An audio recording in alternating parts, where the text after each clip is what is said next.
Welcome to the Yale Center for British Arts online series At Home, Artists in Conversation. I'm Francine Prose, novelist, distinguished writer in residence at Bard College, and I'm delighted to welcome Cecily Brown to our program today. Welcome, Cecily. Thank you so much. Before we get started, and likewise, before we get started, I have a few housekeeping notes. Please note this program will be recorded. Your camera and sound are muted and will remain so throughout the program. We'll be using the Q&A feature located on your navigation bar to gather your questions for Cecily, and they will be answered at the end of the program, but please submit your questions at any time during the program. Molly Dotson, Assistant Curator of Rare Books and Manuscripts at the Center, will join us at the end to pose your questions to Cecily. Land acknowledgement I've been asked to read. Yale University acknowledges that Indigenous peoples and nations, including Mohegan, Mashantucket, Pequot, Eastern Pequot, Shagdakok, Golden Hill, Paugussett, Niantic, and the Quinnipiac and other Algonquian-speaking peoples have stewarded through generations the lands and waterways of what is now the state of Connecticut. We honor and respect the enduring relationship that exists between these peoples and nations in this land. I mean, just parenthetically, I noticed that there's no mention of giving the land back. So I hope that honor and respect is a placeholder or reminder until, and that honor and respect isn't a substitute for something more restorative. All right, here's bio for Cecily. Cecily Brown is a British-born, New York-based artist and graduate of the Slade School of Art. She's a leading contemporary painter whose work combines abstraction and figuration, transcending classical notions of genre and narrative by drawing on a wide range of art historical references. Inspired by the fantastical visual worlds of Hieronymus Bosch and Francisco Goya, the organizational principles of William Hogarth, and the gestural expressionism of Willem de Kooning, Brown creates energetic and atmospheric canvases that swirl with fragmented bodies. Cecily's work is included in museum collections throughout the world. In 2018 to 19, the Louisiana Museum of Modern Art in Copenhagen presented Where, When, How Often, and With Whom, a 20-year survey of Brown's paintings, drawings, and prints. Recently, Blenheim Palace in Oxfordshire displayed a major exhibition of new paintings Brown created in response to the palace and its collections. Cecily's first major monograph was published by Phaidon Press in 2020 and includes an essay that I wrote. Okay, that's it. Hi, Cecily. Hi, how are you? I'm okay. So before we look at your marvelous slides, let's just talk a little bit. So what have you been doing? I want to ask, I always ask people and my friends and so forth, how lockdown affected your creativity. It's one of those terrible things that you don't want to admit to, that, I had kind of a great lockdown. And of course, looking back, I was just thinking about how a year ago we were all so frightened because of not really knowing what direction this pandemic was going to take. But how at the same time, although it was terrifying and brutal and, I was lucky enough not to lose anybody, but of course want to say I understand how dreadful it's been for so many people. Having said that, I think most artists and probably writers found it a very productive time because of the forced isolation, which in a way is what we all want all the time. So I do apologize in advance if that sounds completely trite and thoughtless, but I got so much work done. It was very focused. It was kind of fantastic to not go to parties, even though I, miss seeing friends. And the worst thing for me has been not being able to see family because my whole family's in England. So, there were good and bad parts. So I got tons of work done and I actually really loved being a hermit. On the other hand, missing people, but also having shows cancelled and postponed and so on. And you just mentioned Blenheim Palace, which was such a very exciting show for me to do, but I didn't ever get to go there. So there's a sort of up and down side to both. But in a selfish way, it was a very, very productive time. It was for you too, was it? Did you get Well, it was. It was. I finished working on my novel, and then actually it occurs to me, I've been doing a little book for Yale University Press, which I'd forgotten until like 10 minutes ago, about the life of Cleopatra, which was great because it was such an escape from this world to go back into another world. And I was going around saying, like, everyone should read Plutarch all the time because they're so I was reading all these classical writers and that was great. But I wondered, do you think it affected the work itself or just the ability and the time to do it? I don't think it's changed the work in any way. It's more the context has changed. So, you know, in a way, my work's always been, I've always thought of it as sometimes melodramatic, like maybe too melodramatic. But suddenly with the world so full of sort of drama and a feeling of the end of the world, I actually feel like I'm sort of more in step with the real world in my work than I usually am, because sometimes I feel like I'm too histrionic or too, you know, hysterical. I mean, in the last couple of years, I guess all the way through Trump, I feel like my hysteria has been more justified. I think I'm very reluctant always to try and look at the work in any kind of autobiographical way. But actually, now that I think about it, I suppose a lot of the smaller paintings that I ended up sort of calling collectively the bedroom paintings, some of which we have in slides of, they were actually very much a reaction to the lockdown. And they have a very claustrophobic feel. They're the first interiors I've ever really done. I mean, I did a couple 20 years ago, but nearly always my figures are outside or in a non-recognizable space, but I was really trying to place the figures inside, in interiors, in bedrooms.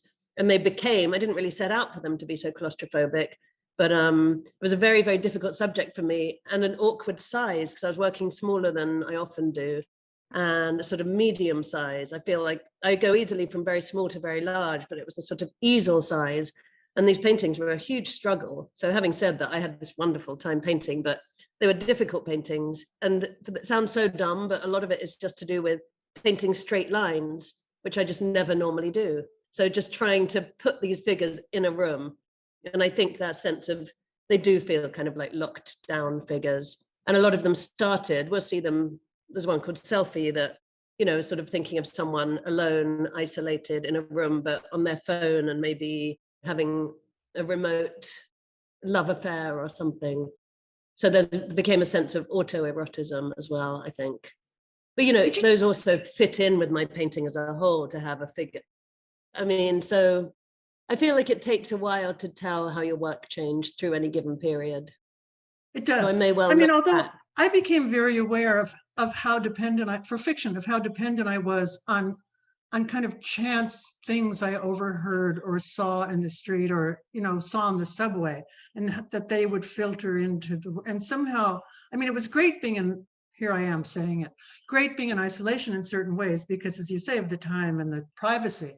But I did feel that what I wanted from the outside world, or what I hadn't known I wanted from the outside world, wasn't quite so present anymore. Yeah, I know exactly what you mean. And New York was so eerie and deserted. I mean, it all did feel very apocalyptic and end of the world-ish. I mean, as it still does. Were you in the city? I was hoping to avoid that question because I feel so spoiled. But no, we fled about an hour outside of the city, and my husband's a writer, so we could both work anywhere, luckily. But yeah, so we were outside the city for about nearly 5 months. But we're near enough, we'd come back in. So sort of got these glimpses of what the city was like through that period. And then the great thing for me was that I realized I still absolutely love New York City, which I'd become really jaded. I've lived here 25 years. It's changed so much. And I always complain about it's so bourgeois now, you know, it's lost its edge, you know, it's all over. But honestly, when I'd come back for a day in like June or July and just be like, trying to take deep drafts of the energy of the city, that, you know, the energy was still here even when it was a kind of ghost town, the movement of people on the street. So I absolutely think that if I'd had to stay away much longer, I would have really gone crazy. But for me, the best thing was how much it reminded me I really am in the right place. I still really love it here. And New York is always going to be New York, and you have to accept the changes that happen to a city. You know, it's now in a completely different feeling than it was pre-pandemic. And so many businesses have closed, etc. And then, of course, you can't go without mentioning the massive, I mean, after George Floyd's death, how it feels like our whole world flipped last summer. That seems such a big part of the whole pandemic as well, in America, at least. So New York, you know, with all the protests and then all the street art that appeared sort of seemingly overnight, because with all the lockdown shops and boarded up windows, but these incredible paintings and slogans everywhere. And you just felt this really a positive energy, I think. So you were posting on Instagram? Were those new works that you were doing, or? Oh, I actually went off Instagram for most of lockdown. Well, they kept appearing. I didn't even kind of know what Instagram was until lockdown. I mean, I knew my kids did it and so forth, but I became kind of addicted to it because I couldn't see that much art. And somehow a lot of painters, and especially photographers, which is a more natural medium, I think, to go up on Instagram, were posting all the time. So, you know, I could click on and I would see your work or Stephen Shore or Tim Davis or time. And it was a kind of a great reminder that the work was still being done out there, that people were. So you weren't posting them? Because having said that, I think I shut down a public account. So I wasn't posting, but I was a looky-loo, one of those people who lurk and look, but it doesn't post. I do have friends and family. I have a private account, so I was posting like my dog and child and stuff, but I stopped posting work for that duration. It just seemed weirdly inappropriate. And I don't know, I felt like the lockdown, you kind of wanted to take it one step further and just disappear entirely. I felt like if it was this enforced isolation, then it should be really isolated. And honestly, I am addicted. I go into black holes of Instagram. But the reason I love it so much is this constant flow of images. And you really feel connected with what else is what people are doing in their studios, what shows are out there, or even if nobody's seeing them, the shows that opened and that nobody saw, but one could still feel a bit in touch. But just as I missed the sort of street life of New York, I think we all realized, all art lovers realized how much we really need the physical art in person as well. And that the first time I saw any art after months and months of none, it was like just a tonic. Again, you realize, oh my God, art is my religion still after all this. I missed it so much, seeing anything in the flesh. So I think we were a lot more appreciative. Now I'm just kicking myself that I didn't go and see enough museum shows in this brief period where museums have been open, but there's hardly anyone there. Right, I know. I went to the new Frick yesterday and it was packed. Really? It was wonderful. Oh no, I wanted to go at the beginning when they moved the work, and then I was going, still. We both messed up. It was not packed compared to the olden days, but I felt uncomfortable. It felt like much more crowded than one has seen for a while. But yeah, it's absolutely spectacular. For anyone who doesn't know, the Frick collection in New York just moved temporarily, I think, to the old Whitney on the Royal building, which was also the Met in between. It's the Frick at the Whitney, I think they call it. But the paintings look absolutely wonderful, and on the plain walls, you see them so clearly. And Francine, I feel a stupid fool for not including a slide of my show on site at Blenheim, because that would actually be a really great link, because for the show at Blenheim Palace, the works were shown in very fancy rooms full of velvets and tapestries and rugs and other pictures and objects. And it's this very like overblown effect. And it was really fun placing paintings in an existing context and very, very different from anything I've done. So did it open publicly at all? Or I can't remember. It did, yeah. Yeah, it opened and closed several times. So it was supposed to open last April 2020. Then couldn't open, off and on. Then it finally opened, I think September. So a lot of art people saw it. A lot of Londoners went to see it. But it was very frustrating because the rules kept changing. Oh, and also I wanted to say I don't know when they were done, but during the lockdown, I was noticing these incredibly beautiful sex paintings that you'd done that were going up on Instagram. So they were done they weren't done. And also I have to say, I mean, there's a couple in the slides, but that I thought, as abstract as they were, I thought how few depictions of sex in art have ever felt at all accurate, have ever felt like any relation to what actually happens. I mean, any relation at all. I mean, when you look at all the, the mythological rape paintings from the Renaissance and et cetera, and then but those paintings are so beautiful, and they just seem, when I saw them, I thought, yeah, right. I mean, there's one of a couple in a rowboat. Do you remember this one? And that's just extraordinary, really extraordinary. Thanks. And when we say lockdown, I mean, I went back on the gram by, I think, early September, or maybe late August. So, of course, a lot of people were still locked down, but we came back mid-August. And I think that's about around when I started it again. But yeah, so, well, I think one of the reasons sex has been so hard to depict is, or one of the reasons it's easier now is because of abstraction, basically, because the kind of whole, not to be too literal, but the kind of slippery sensuality that you can embrace with a more abstract body. When you're doing static graphic bodies, you can have an erotic sense, but it always feels, I guess, more like a description when it's more literal. But I also think, I mean, there are dozens of sexy paintings of the past I can think of someone like Bronzino or, of course, Titian or whoever. Yeah. But it's always so implied, but, that it's mostly implied because they weren't allowed to show anything. And really, when I first started painting sexual subjects, one of my reasons was always, there's so few paintings of sex. And then I think there was a kind of rash in the 90s where then there were lots and lots. And then suddenly, or the 2000s, suddenly then that seemed all there was, which I think that's partly why I kind of moved along. But I am revisiting a lot of sort of erotic subjects and romantic subjects too.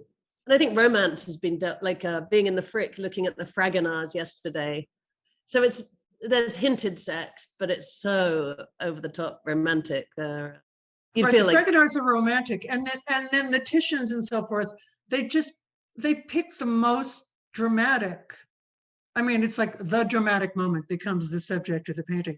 But what I was thinking, looking at your work, was that all the things that are sort of fun or relaxed or part of your life 24/7 have been left out in some strange. I mean, they're just not. They're these sort of a kind of narrow focus.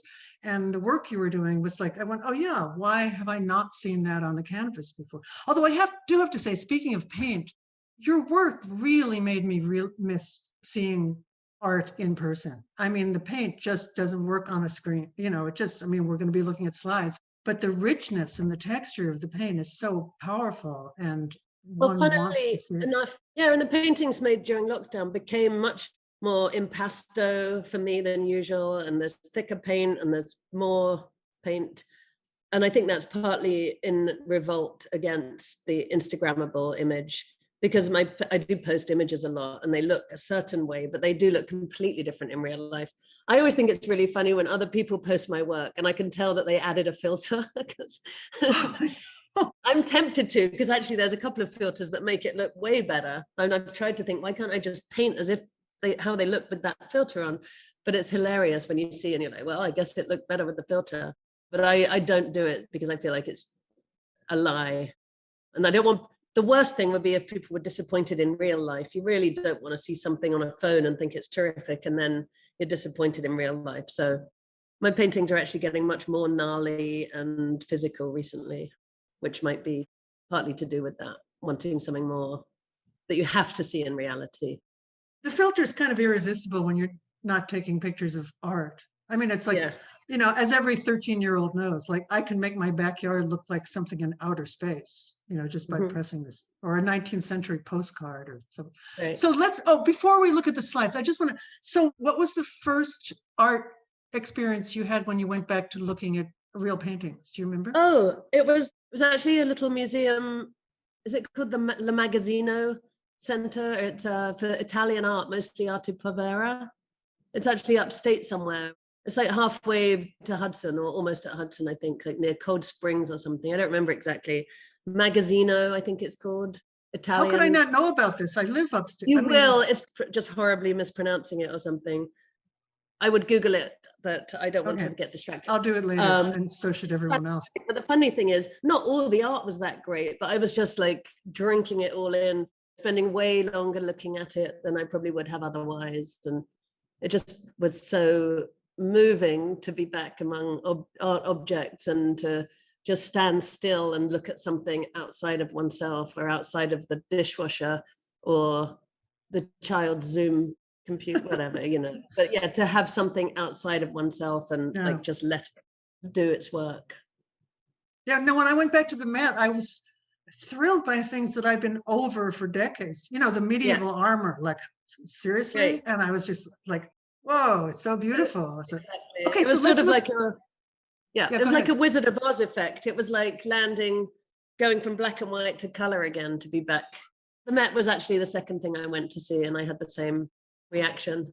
Although they had they rearranged certain things and then they put up certain things in weird places. And it was like sort of the way people rearrange their furniture when they're by themselves for months and months and there's nothing else to do. And I thought, like, you're probably going to want to rethink this in 6 months or so. You know, in the big hall where the Christmas tree is, there were all these kind of things that were like, Okay, so let's look at your slides. And Dog is Life. Dog is Life.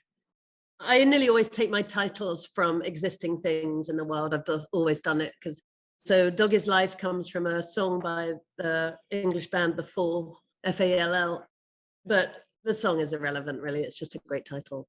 So this painting was shown at Blenheim Palace, and when I started thinking about making works that would appear there, the Delacroix show had actually just finished at the Met, and I love Delacroix and particularly his animal hunts. And I just thought the hunt is such an amazing subject that I would never have really thought of to paint, because it wouldn't have seemed to make sense or have anything to do with anything.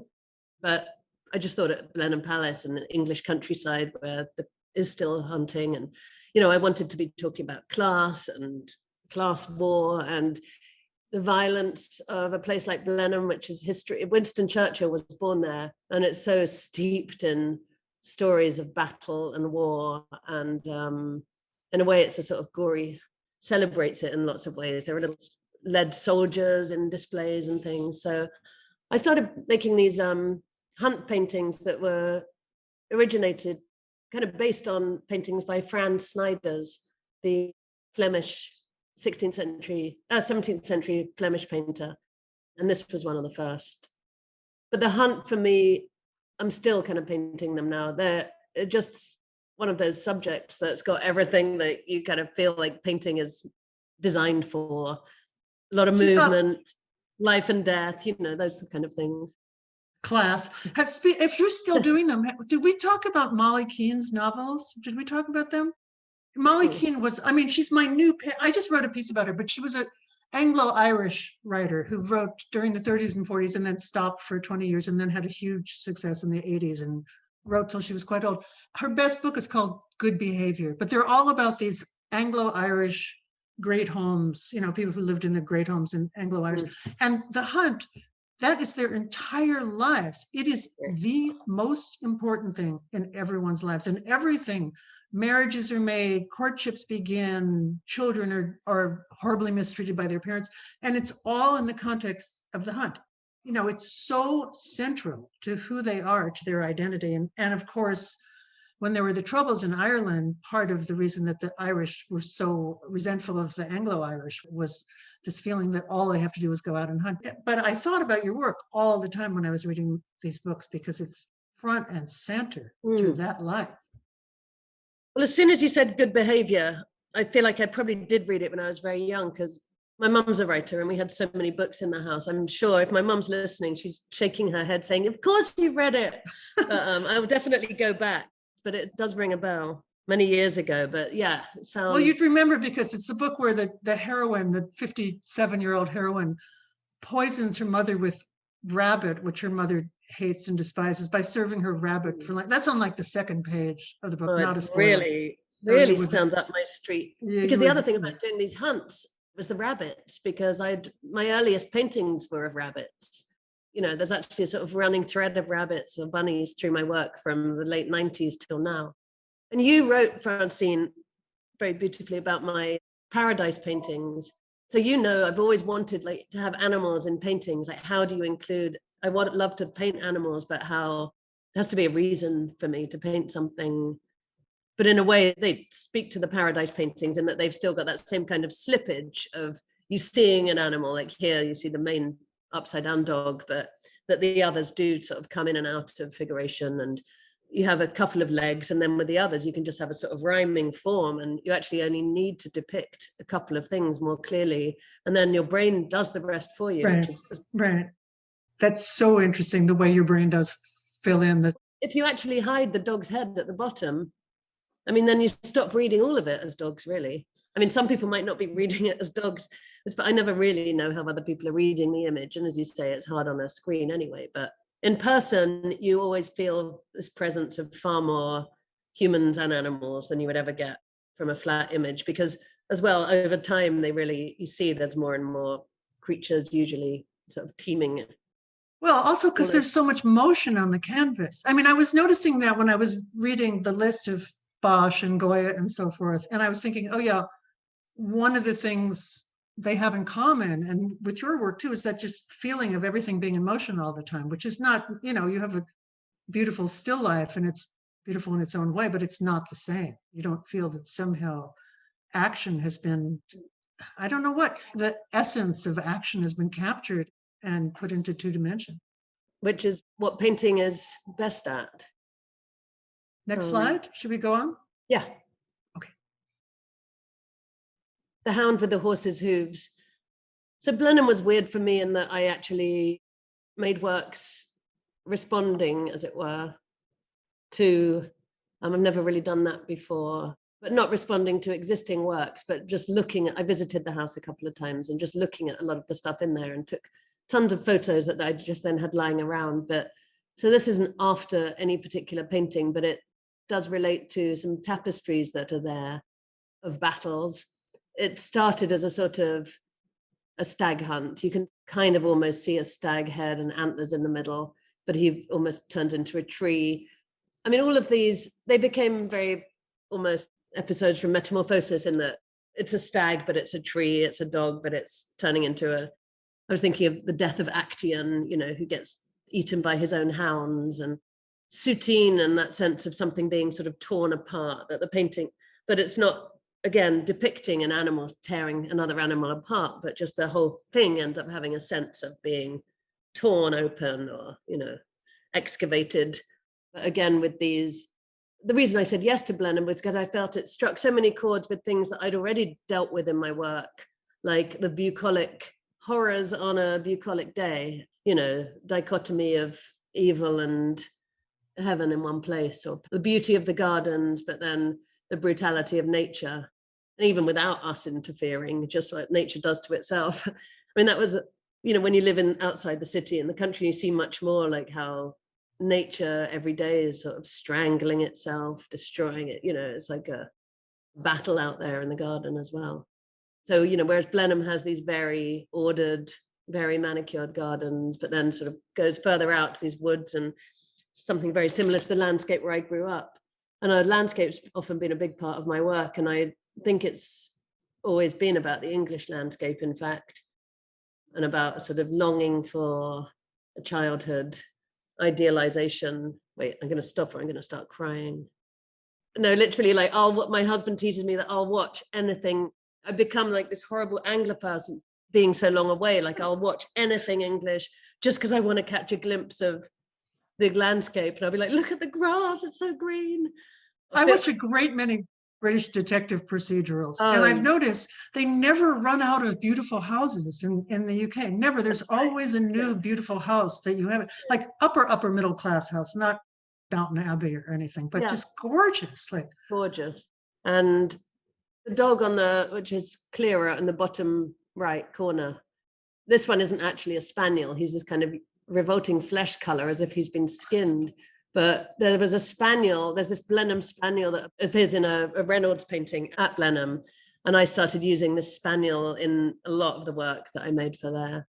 And I've often been fascinated with the use of dogs in art, say someone like Fragonard or Hogarth, the way they'll use a little dog as almost, there'll be a sort of satirical edge to what looks like an otherwise quite serious painting. And it'll be like the dogs, like Hogarth will have a man and a woman courting, but in the corner, the dogs will actually be going at it, sort of showing what's going to happen next. With the humans, he'll show it with the dogs. Or the dog often seems like the sort of voyeur, or maybe the self-portrait. So I ended up including a lot of watching dogs. Well, it does make it, when I used to teach writing, there was a sort of writing workshop teacher's joke, which was telling a student, why don't you rewrite it from the dog's point of view? But actually, these paintings made me realize it wasn't such a bad idea. It was a joke. Right. But somehow, the thing about animals, and it's so clear in your paintings, is that they're not only present, but they're sentient presences. They're watching or they're paying attention in some way. Miraculously, you feel that in the painting. Well, thank you. I also realize there's a whole sort of class system even among dogs. Like if you look at older paintings, like spaniels and greyhounds are always, in the fancy paintings, and then the scrappy little mongrel or mutt. The hunting dogs have an edge, obviously. They have the right owners, for example, and they're useful in that way. So, but then, you could get into the whole dog thing for hours, because the dog being a wild beast who we've tamed over, the domesticated animal. But the other thing is, in the hunts, which gradually led to the still lives, which we've got some slides of, I noticed that the dog is always fine.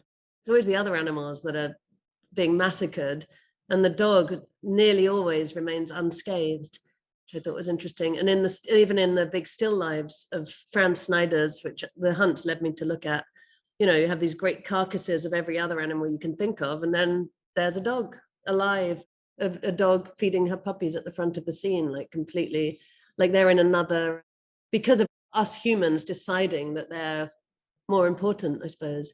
Anyway, I digress. Aren't there severely wounded dogs in the unicorn tapestries? Why do I think that that's the case, that in the battle with the unicorn, that some of the dogs have suffered? I don't know. You do sometimes see.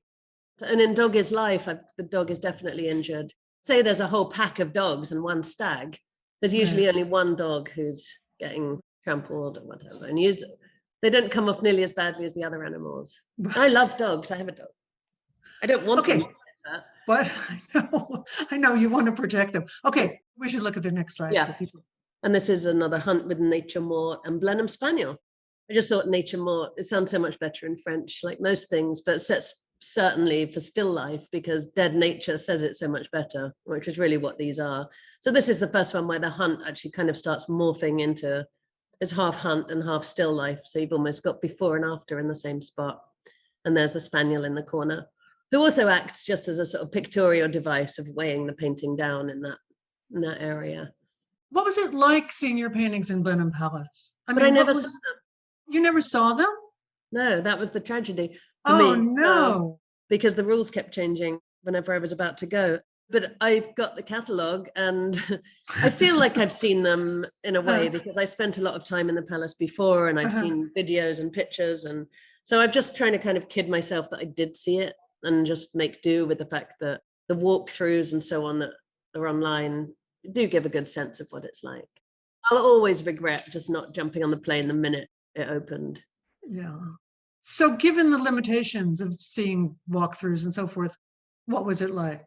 I mean, in a way, it was a sort of bizarre kind of homecoming, because, I would joke that, as a sort of middle-class girl who grew up in Surrey, as a kid in England in the 70s, one of the main things you'd do for a school trip, like a field trip, is go to one of these stately homes. And you'd usually be bored out of your mind as a kid.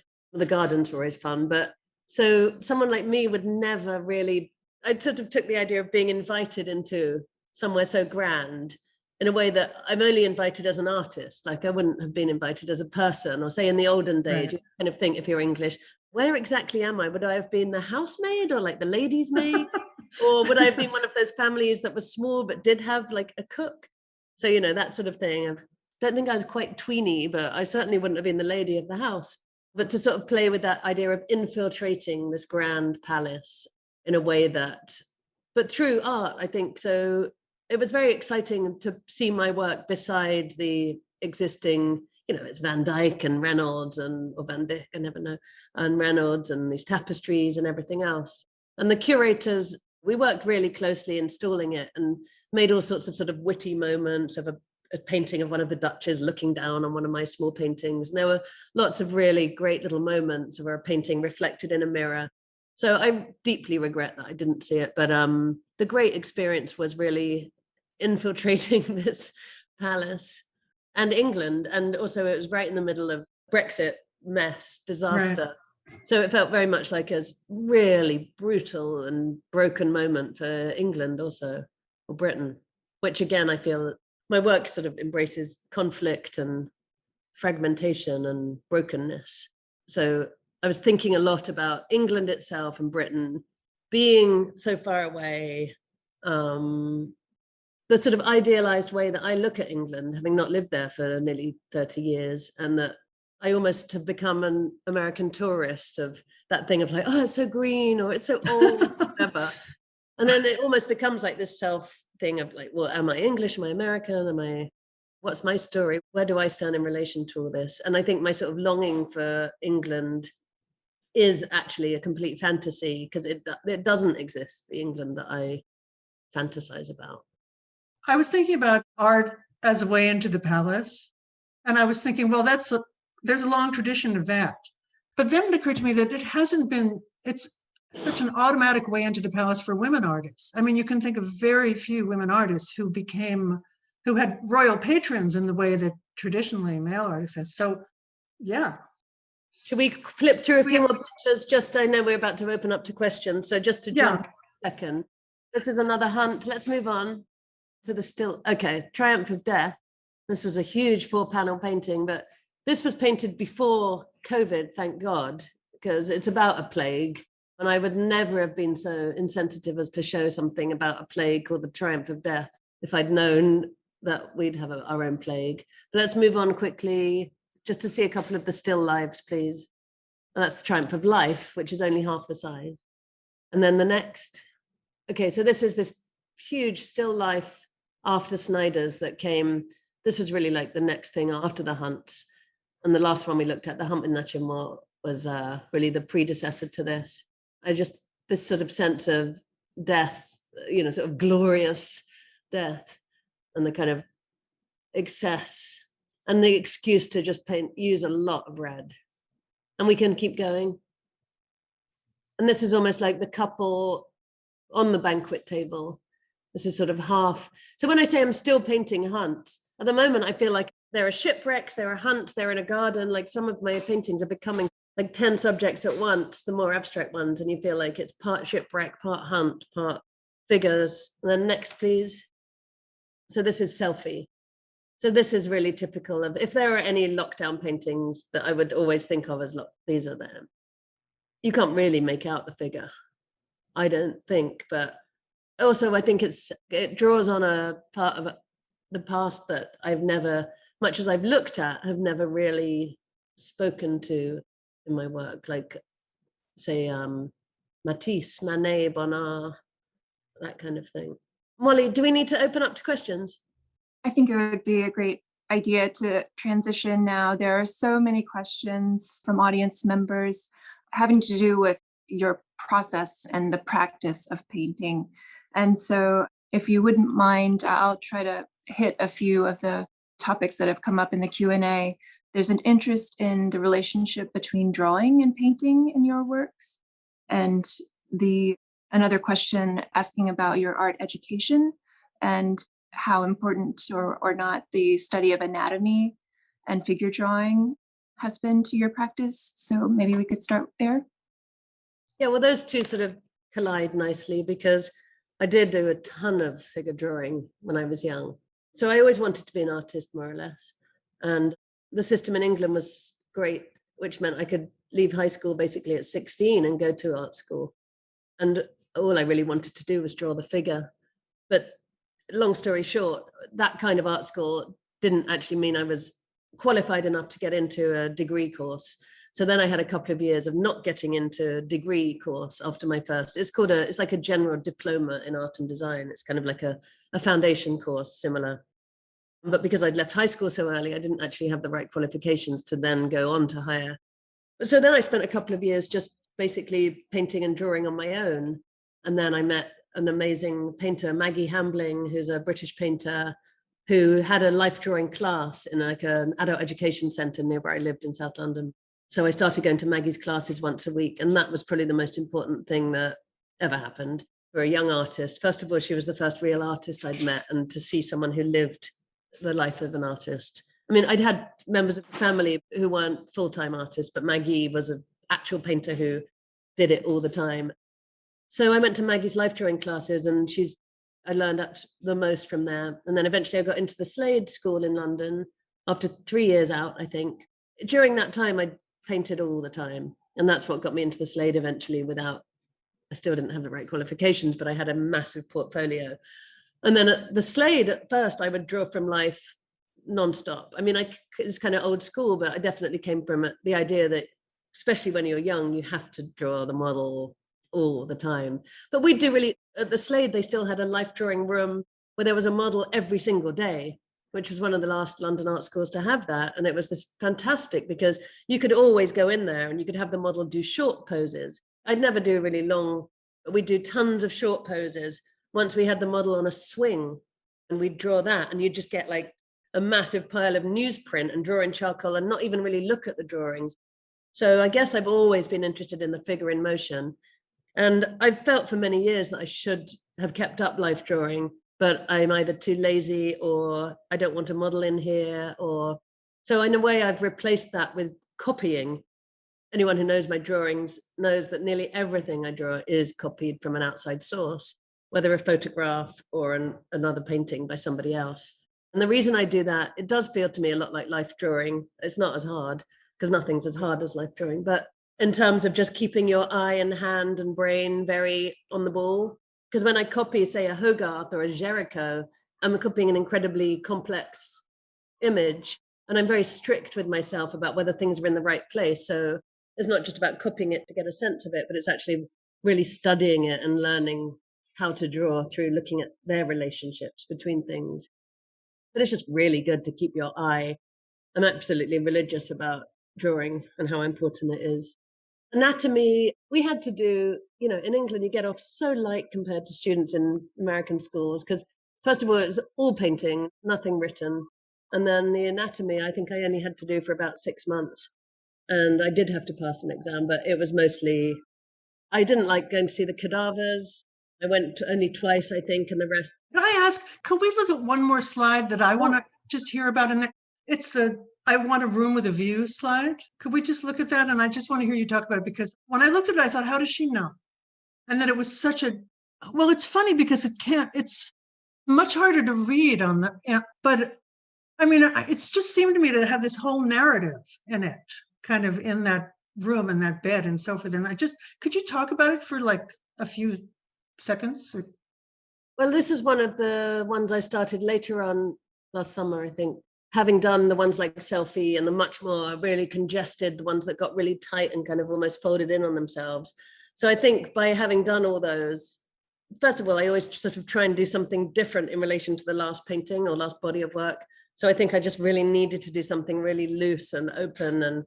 But it was almost, I don't know, finally they managed to get their corsets off or something, and they're just like, it feels much, the others feel very buttoned up in a way and very constricted, and it's all about this kind of constricted space.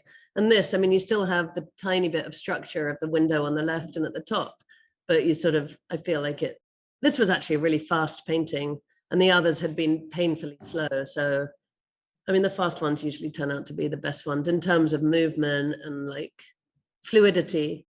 And I think it's just one of those ones that I felt came together pretty quickly. You always tell yourself it's because I did all those tortured ones that then one just kind of slips out. It's basically figures on a bed. This also makes me laugh because it's literally what I was doing at the Slade, was trying to paint this painting. I've been trying to paint it since I was 20 years old, which is basically figures on a bed. There are some cherries on the left, just as a kind of nod to trying to place it somewhere. I don't really know what more to say. It's just trying to kind of capture hot summer's afternoon. Well, it makes you look out the window. I mean, partly because of the title, but there's also partly because it's there. You're just trying to locate the tangle in space, or, And one reason I think I wanted it to be a quick one was because, as it were, I liked the way the window was painted, and the window was very alla prima. And so I knew I couldn't leave a very lightly painted window if the figures got more and more and more worked, because then it just looks so mannered and wrong. So it was basically because I liked the window that I just, made sure I didn't like overwork this one. Because often they get overworked and then they come out the other side. I just didn't want that to happen. But I've always found, that's partly what I try and play with often, with the sort of figure ground thing, and how just placing one thing that's semi-realistic or semi-placing the action just really helps read the image as a whole, and also sort of has this kind of hook, so it never really disappears all the way you know, if you cover up the window and cherries, it kind of could be anything. There's just something, you know, it just struck me right away that there's something about that window that just changes everything in the painting. That quite Yeah, wonderful. I should try that one again. I haven't tried another one of these, but it does work. Sorry, Molly, I don't mean to hog all the questions. I'm sure Yeah. there's more out there. Yeah, Oh, and one thing, could we just go through this and put the last slide on so we could talk about our yeah. collaborative and upcoming projects? But that's the book that Cecily and I did together. I mean, it's Cecily's work, but I just wrote an essay for FIDA. Here's one I made earlier. And Francine wrote a really fabulous essay. And then you wrote your novel, you said, during. So there it is. I just did the last final edits, which was, I mean, it's such a pleasure to leave the world that the novel is in. And it's painful in a way to get, especially now, and then just have an excuse to disappear back into that world for a period of time was heaven. And this comes out when? The end of June. On the cover, that's Julius and Ethel Rosenberg. Yeah.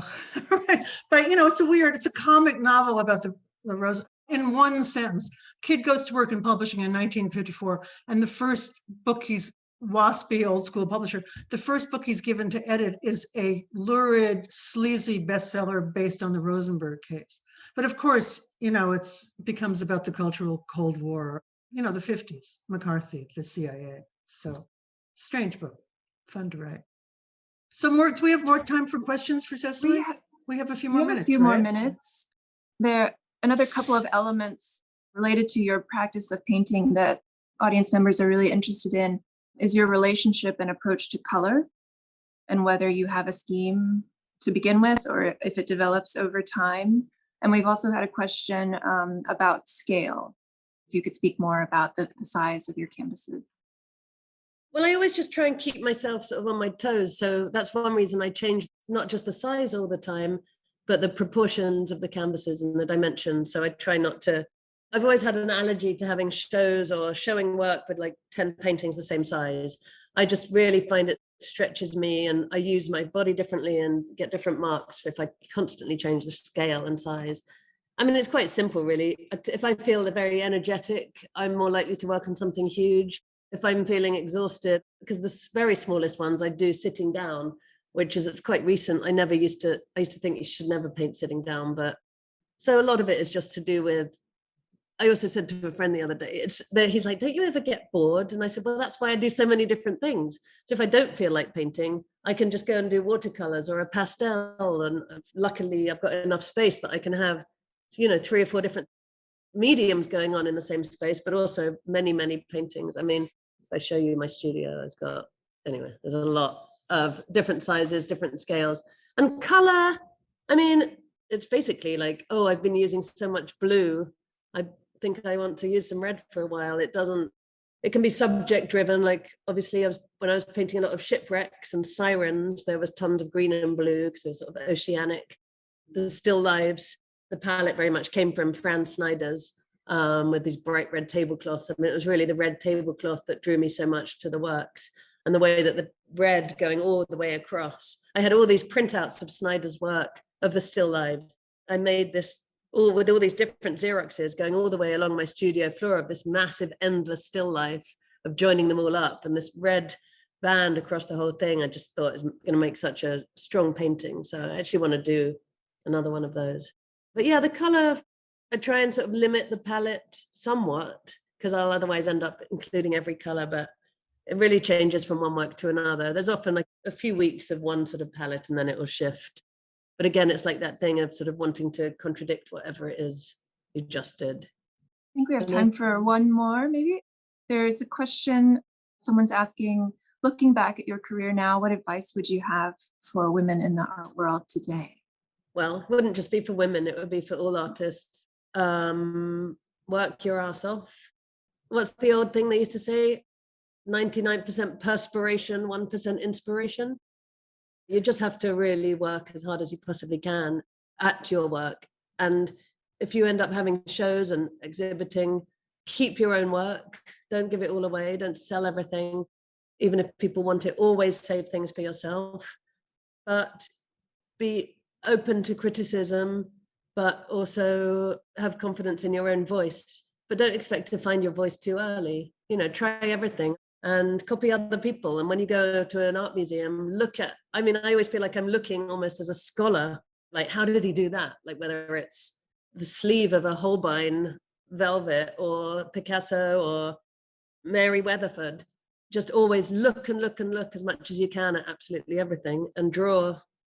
And if you don't have money, just draw in a notebook, do something small. It doesn't have to be, and just do what's within your means. And also meet other artists. You have to have friends, community, even if it's virtual, but be in touch with other people for other ideas. Don't isolate yourself too much. I think that might be a nice place to wrap up, Francine. Okay. So sorry we didn't get to enough questions. I'm afraid we were like rabbiting on as we hadn't seen each other for so long, and people might have preferred to see more images. But I'm so sorry that we didn't get to all of your questions. I'm sorry too. I lost track of time. We were just talking, Yeah. and then anyway, thank you. Thank you all. Thank you, Molly and Jane and Catherine, and especially thank you, Cecily, for your fantastic work and interesting, articulate conversation. I'm afraid we're out of time, but please join us for the next online Artists in Conversation program on Friday, June 4th at 12 p.m. Eastern Time with British fashion designer Duro Olowu in conversation with Valerie Steele, Director and Chief Curator of the Museum of the Fashion Institute of Technology, New York City. Thank you. Thank you so much. And thank you all for coming.